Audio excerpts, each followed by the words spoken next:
There are days when it feels like things don't go right, that life is hard, that you want to curl up and go to bed and block everything out. But the truth is you have options. I'm going to share more in this episode on how to do that.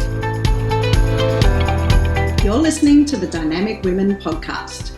Each week, you'll be inspired by our global community of women. They'll share with you tools and stories to help you be dynamic in every area of life. He's your host, award-winning coach, and the CEO and founder of Dynamic Women, Diane Rolston.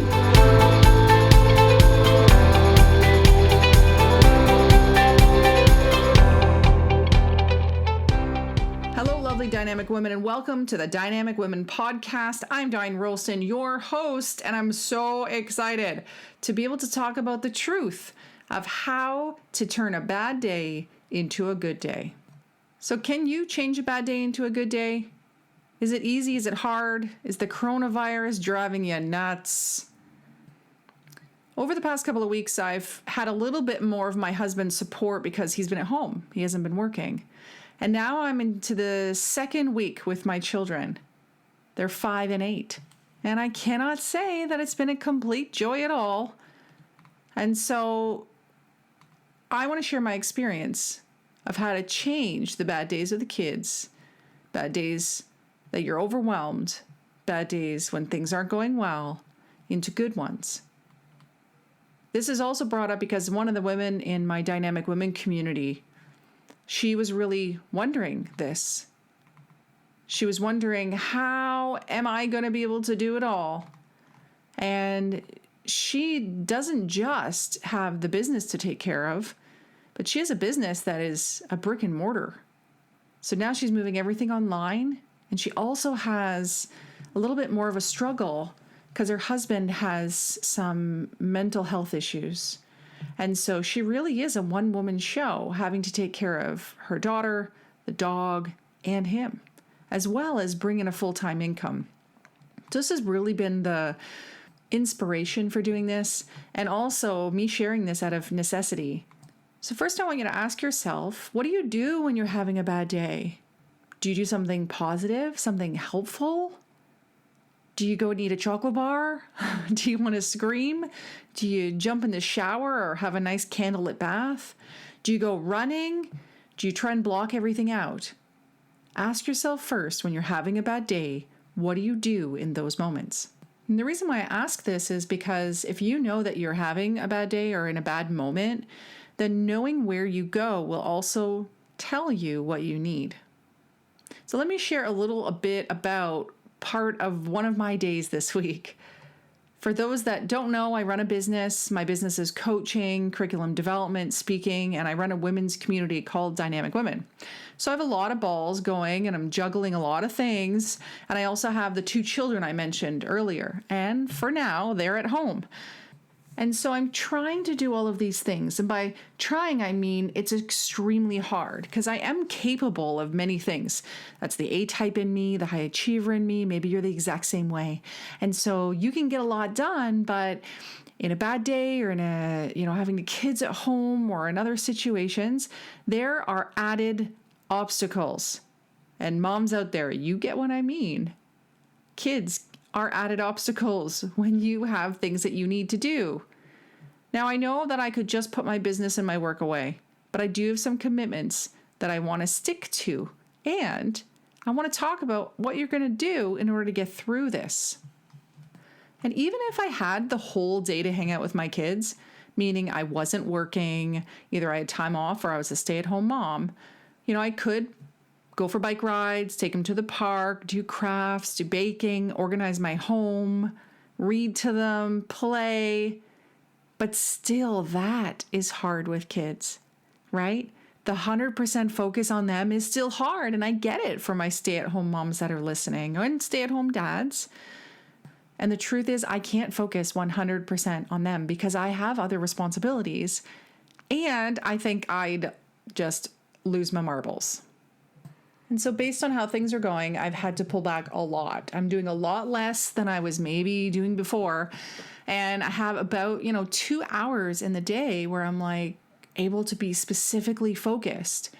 where the kids are doing their own thing completely. And how are they doing their whole thing? Top secret.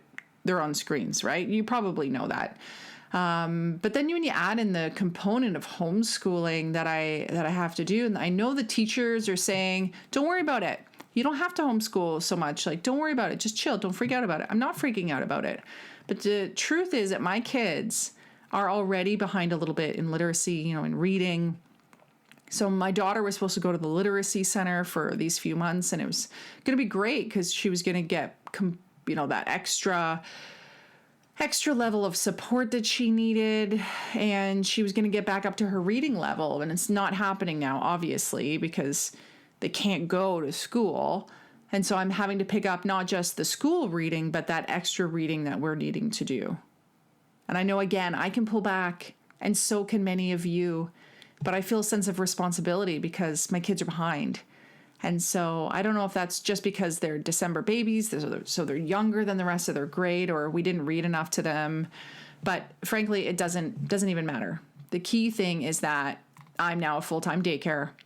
I am now homeschooling, and I also have a business to run. And again, I say I'm trying because there are obstacles at home to having kids there. So I know a lot of you who are listening, you're in that place of like, man, everything she's saying is true. And you may be feeling that pressure of like, oh, if I don't have a book written by the end of this time, or if I haven't done all this personal development, or I haven't achieved a ton by the end of this time, organized my whole home, done all these home reno projects, that I'm a failure. If you haven't saved the world while you're at home from COVID-19, if you haven't saved the world, you're not a failure. If you haven't read 20 books, you're not a failure. If you haven't mastered social media or other programs, you're not a failure. And you haven't wasted your time. Like, are you kidding me? The people that are shaming other people right now for like not doing all these crazy things. Yeah, you do that at home when you're not working and you have no one else to be responsible for. That's awesome. And if I can go back to the having a bad day piece, a lot of times we're having a bad day because we're not able to step up to the responsibility level, the achievement level that we want to. And it's not always possible to kill it in all areas of your business, whether you have kids at home or whatever other thing is causing you to have obstacles. And you may be sitting there thinking, oh, Diane, but it is possible. Everything's possible. Just you need to change your mindset. Trust me, I have mindsetted myself all over this thing. And the reality of where I'm at, the reality of where this woman in my community is at, is that we have, a lot of times exhausted all possible options. And so I just want to say, if you are trying hard, if you are doing everything possible, if you've worked on your mindset and it's still hard, I'm with you. I hear you. A lot of the trouble with feeling good about your day and having a good day comes also from not feeling balanced, right? You work all day and then you maybe aren't exercising, or your marriage isn't where you want it to be, or your other relationships. The professional coaching tool I use, called the Wheel of Life, it's all about balance. We spend so much of our time focused on the success rather than focused on satisfaction. And so when we're focused on success and achievement, then that can kill our mental health. Because what happens is we're always chasing that success level, that higher success. And success truly is fleeting. Satisfaction is something you can have every single day of your life, but success is fleeting. Now, if you're wanting to get that Wheel of Life, I'm happy to share it with you. I just don't like to just give it on my website without the proper explanation. So if you want that from me, please email me, Diane@DianeRolston.com. And I'll make sure that you can get a copy of that. So when you can balance your life according to satisfaction, you then know what it means to be happy in the different areas. And when crazy things happen like COVID-19 or maybe a death in the family or surgery or whatever it is, you can go into maintenance mode. So you can just maintain what it is in the different areas so that you can get through what life is throwing you. What's really sad is that last year, I know 5 different women who lost their husbands due to cancer. These were all young men or youngish men that still had lots of life to live. And so I'm imagining that right now in their lives, they are not just going through bad days, but COVID-19 days and grief. So how does a woman like that, maybe that's your story, maybe you've had some other tragedy, how do you get through bad days? If this is resonating with you, please post a comment or reach out to me. So what are the steps that you should take when you're having a bad day? Well, first of all, when you're having a good day, really figure out where that satisfaction lies by using the wheel of life. You'll be able to find out what's going on. You always need to evaluate first. Why? Because your saboteur could be telling you that some things are really, really bad or they're not happening as maybe you want them to. And you might not even realize that something is really, really good in your life because you haven't been able to have the bird's eye view that the wheel of life gives you. For any of my clients listening right now, I encourage you to go to the Dynamic Balance program to grab the wheel of life and go through that. Or do it in the Traction and Action Toolkit, whichever one that you have access to. And if you would like either of those programs, again, reach out to me, Diane, at dianerolston.com. So the first step, as I mentioned, was evaluating where you're at. And the second step is then to measure your life based on your satisfaction. So don't base it on success. There's a very big difference here. Satisfaction is contentment. Satisfaction means you can be happy now rather than waiting to be happy in the future when you've achieved something. And measuring life according to success means you're always kind of raising the bar. It's good to succeed. It's good to achieve. It's good to have all those things happening for you and getting those great results. But if you're absolutely miserable on the way to those results, like who wants that? You want to attempt to be happy every single day, every minute of every day of your life, without that being a pressure at all. So the second step, measure your life according to your satisfaction. And once you know where you're at in your life, really asking yourself, what do I need right now? Key word is, what do I need? Need, not want. What do you need right now? So come up with a list, looking at all the different areas of life, and ask yourself, what do I need in each area? The cool thing about knowing that is that that's going to give you your top priorities right now. Then you can just focus on those rather than focusing on everything else that you could possibly do right now. The second question you want to ask yourself is, what do I want right now? That might give you some different answers to what do I need. Some might be the same. So ask yourself the question of what do you want and what do you want in all areas of life? So maybe some of my examples could be, I need my children to not fight me on stuff. I need my children to just do their work and let me do my work sometimes. What do I want?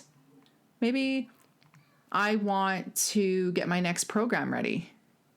Is that a need? No. A need is, I need to be able to have food in the fridge. What is a want? I want to be able to go out for dinner. Or I want to get takeout. What is a need? Probably need to have more sleep. What do I want? I want to sleep in, but the needing more sleep is more important than sleeping in. So you can kind of get the idea, and there's no judgment here as to what your needs and wants are, but think about all areas of life. What do I need right now? And what do I want right now? Again, if you have my Traction and Action Toolkit or Dynamic Balance, the program, you're going to want to continue on through it in order to come up with your goals based on your needs and your wants. The next question to ask yourself is, what do you have control over? And how is this linked to a bad day? Well, oftentimes the things that we are fretting about, that we let, take us out in our confidence, or just the things that really frustrate us, is all about us trying to get oftentimes the things we want rather than just the things that we need. And then when we look at how to have control over it, if we don't have control over it, we can often get frustrated with other people. But we don't have control over other people. We only have control of ourselves. By really checking in with what I need and what I want, and then what I have control over, it's helping me to really navigate this time with the kids at home. If what I need to do is record this podcast, then how does that compare to my need for the kids to not be on electronics? Which one is going to win? Which one do I have control over? I have control over myself. And I also have control over letting them just, watch YouTube Kids or watch a movie on TV. If my need to get this podcast done is much higher than that. So my client and the woman in my community who really is having to do it all herself, I gave her permission. Just put her child on TV if she really needs it. Put a movie on. Her need to be able to teach her classes was much higher because otherwise her business could fold. The family would not have money for food. This is big stuff. That is more important in that moment than having her daughter do something educational. And again, it's only 4 classes in the day, 4 hours where the rest of the day she has control over what happens, what she wants to happen with her daughter, and what she wants to happen with herself. So maybe you need permission as well. Maybe you need permission to just chill out a little bit and to not put so much pressure on yourself. I also want to talk about what to do in the exact moment that you're having a bad day, in the exact moment that you're triggered in some way, or you're frustrated, or whatever it may be. What it might come down to is the words you're using. And I don't mean the words with someone else. I mean the words with yourself. Maybe you're using the words like try, or I'm not sure, I don't know. And maybe your saboteur is speaking up. So it's not even you. It's those limiting beliefs coming for you. So catch what you're saying in these moments. Write them down. Maybe you need to change the words that you're using to really affirm and empower yourself. So I'll share the other day, I was really having a hard time with my son. He was throwing a temper tantrum and wanted to get out of the house, and I could not let him leave the house. And so he was kicking and screaming and biting and scratching and yelling and doing whatever he could in his little 5-year-old self to get what he wanted. I needed him to stay inside. It was a bad day. After 1 hour of this, it was hard. We were both exhausted. And at that time, I needed to forgive myself and forgive him and to have some grace. In that exact moment, I actually prayed as he was hitting me to get God's support and guidance, have the Holy Spirit come and wrap around him. And so if you are a person of faith, that is an option that you could pray in that moment. At least what you need to do is say, I'm okay. I'm doing the best that I can. Do not let yourself tell yourself that you're terrible. Get away from the negative self-talk and empower yourself. Show yourself some grace and forgiveness. So your words are really important. How you talk about yourselves is important.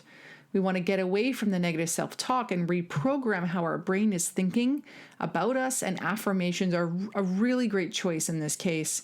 And then just checking in with our language. So in that situation with my son, I could say, I am a strong woman. I'm capable of a lot. I can figure this out. I have patience. I have wonderful people supporting me.